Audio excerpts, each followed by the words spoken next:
Joins us live in studio with tonight's big story. Michelle Don, this mother says she never expected this national response to her story. One that's incredibly personal, one that's timely, and one that's garnered national attention in the wake of this latest tragedy. Tonight, we hear from this mother in her own words. When I heard about the Connecticut shootings, it just poured out of me. Hours after the Sandy Hook Elementary shooting, the Treasure Valley's Liza Long composed a blog post detailing the struggles she and her 13-year-old mentally ill son, Michael, cope with every day. In part, Long writes, quote, "I live with a son who is mentally ill. I love my son, but he terrifies me. This problem is too big for me to handle on my own. I am sharing this story because I am Adam Lanza's mother.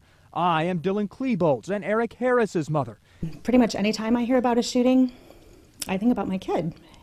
And I'm not saying I want my son or even think that my son will grow up to be a mass shooter. That's not what I'm saying.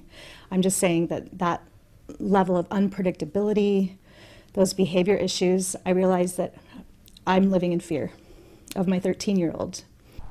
Long says her greatest fear, that one day Michael's unpredictable behavior and mental instability could drive him to kill himself and his mother.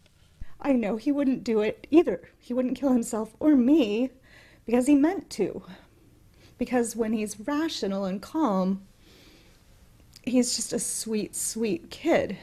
She is overwhelmed by an outpouring of support from families across the country who hope these thoughts and this very personal piece help start a national conversation on how to better treat mental illness.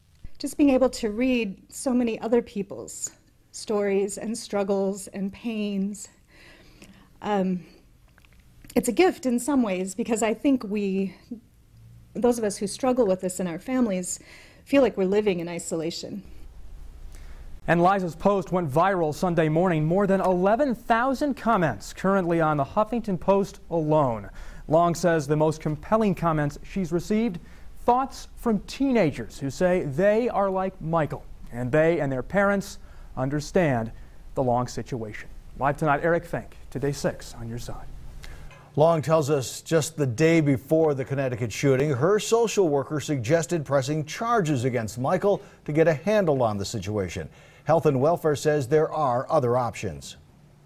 There is a lot of good therapy out there. There's a lot of good treatment out there, that if we can develop the tools, both for the individual and the family, if we can engage the community around the child and help, it's like, I think it will make everything, so much more easier for the family than they may currently be facing. Shanahan says institutionalizing a child with mental illness in Idaho is a last resort. On this